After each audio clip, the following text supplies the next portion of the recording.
Cette semaine. Donc nous avons pu voir ou revoir que le prêtre devait être le médiateur entre les pécheurs et Dieu. C'est Dieu qui désignait les prêtres afin de servir au nom des humains. Ces derniers devaient faire preuve de miséricorde et comprendre les faiblesses humaines. Toutefois, ils ne devaient pas les cautionner. Le sacerdoce juif n'est pas vraiment impressionnant quand on pense à son imperfection. Malachie 2, les versets 8 et 9 en parlent un peu. Aaron accéda au désir du peuple et fondit un veau d'or, dans Exode 32. Ses deux fils, Nadab et Abihu, furent consumés par l'Éternel pour lui avoir apporté un feu étranger, dans Lévitique 10. Élie, pour sa part, manqua de réprouver les péchés de ses deux fils, Ophni et Phinehas, qui commettaient la débauche dans l'enceinte même du tabernacle et opprimaient le peuple en dérobant des offrandes. 1 Samuel 2 à 3. Tout au long de l'Ancien Testament, nous voyons des sacrificateurs tomber dans l'idolâtrie et se dresser contre les vrais prophètes de l'Éternel, en particulier sous les règnes d'Akaz et Manassé. Finalement, Caïphe, le souverain sacrificateur de l'époque, condamna Jésus-Christ et s'assura qu'il soit crucifié avant de se lancer dans la persécution de l'Église apostolique. Cependant, un être différent et en même temps semblable à nous est venu sur terre pour le sacrifice ultime qui a homologué son sacerdoce selon l'ordre de Melchisédek. C'est Jésus. Mais qui était Melchisédek et quel rapport y a-t-il entre lui et Jésus? On ne sait pas grand-chose de cet homme. Il n'est cité que 4 fois dans l'Ancien Testament et 3 fois dans le Nouveau et dans l'Épître aux Hébreux. Son nom est composé de 2 mots hébreux qui signifient roi, Malki, et justice, Sédek. Il est le roi de Salem. Vous savez, frères et sœurs, Salem, c'est l'ancien nom de Jérusalem, qui veut dire paix. Salem veut dire paix. Et le seul Melchisédek était le seul enfant de Dieu à avoir les 2 casquettes, sacrificateur et roi. Nous le voyons, nous l'avons vu dans Genèse 14, verset 18, et Hébreux 7, les versets 1 et 2. Melchisédek est donc un type de Christ. Comme lui, Jésus est à la fois sacrificateur et roi, ce qui n'était pas le cas des Lévites. Jésus est aussi le roi de paix. Il a obtenu au prix de son sang et celle-ci est maintenue dans nos cœurs grâce au Saint-Esprit. Le canon biblique ne nous révèle pas la date de naissance, de mort ou la généalogie de Melchisédek, probablement pour garder l'idée de typologie de ce dernier. Car en fait, il est différent de Jésus qui est éternel et surtout sans péché. Sir White nous dit que Melchisédek n'était pas le Christ. Il est la voix de Dieu dans le monde, le représentant du Père, et elle nous dit cela dans le premier volume du livre Message choisi, au chapitre 65 et à la page 479. Maintenant, sur quelle base Jésus est-il devenu prêtre? Parce que nous savons que seule la tribu de Lévi avait cette prérogative.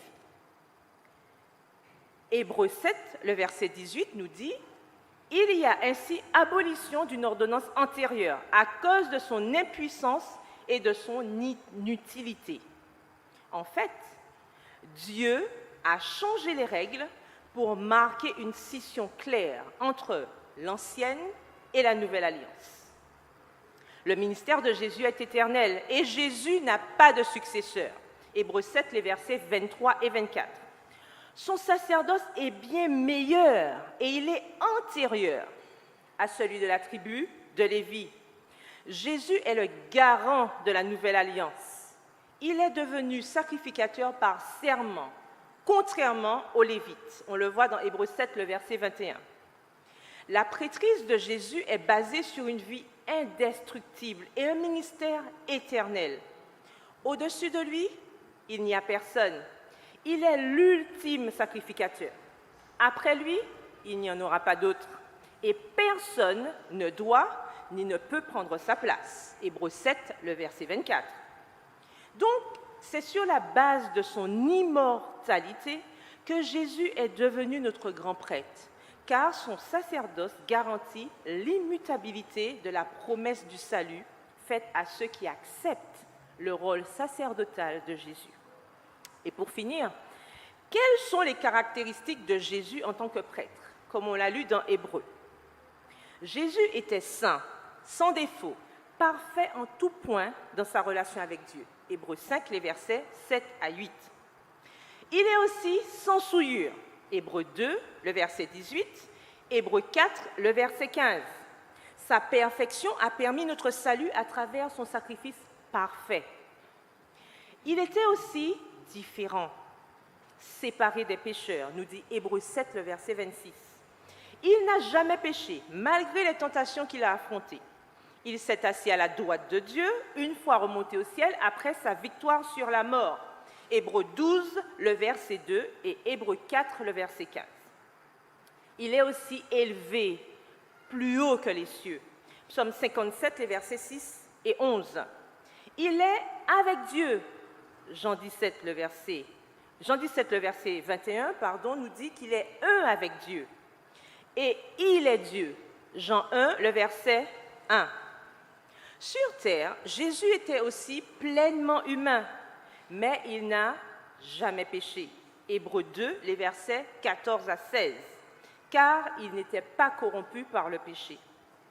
Jésus, enfin, fut exemplaire. Il est l'exemple que nous devons suivre. 1 Pierre 2, les versets 21 à 23. Comme il a vécu comme nous pouvons aussi refléter son caractère avec l'aide du Saint-Esprit, car nous sommes un sacerdoce, une nation et un peuple acquis. 1 Pierre 2, le verset 9, et acquis à un grand prix. En conclusion, nous avons intérêt à nous confier en ce sacrificateur royal, fidèle, efficace et éternel, qui sera toujours le roi des rois, le Seigneur des seigneurs. Il a montré la voie et nous devons la suivre. Nous ne pouvons pas rester oisifs face à l'excellence du sacerdoce de Jésus. Soyons des chrétiens actifs. Car, attention, un jour, avant son retour, sa prêtrise, tout comme celle des Lévites, prendra fin. Et si nous n'avons pas fait cas de son sacerdoce, nous serons perdus. Plaise à Dieu que nous puissions chaque jour aller à lui, afin de garder le salut qu'il a payé pour nous sur la croix, en mettant à profit la grâce qu'il nous a faite. Amen.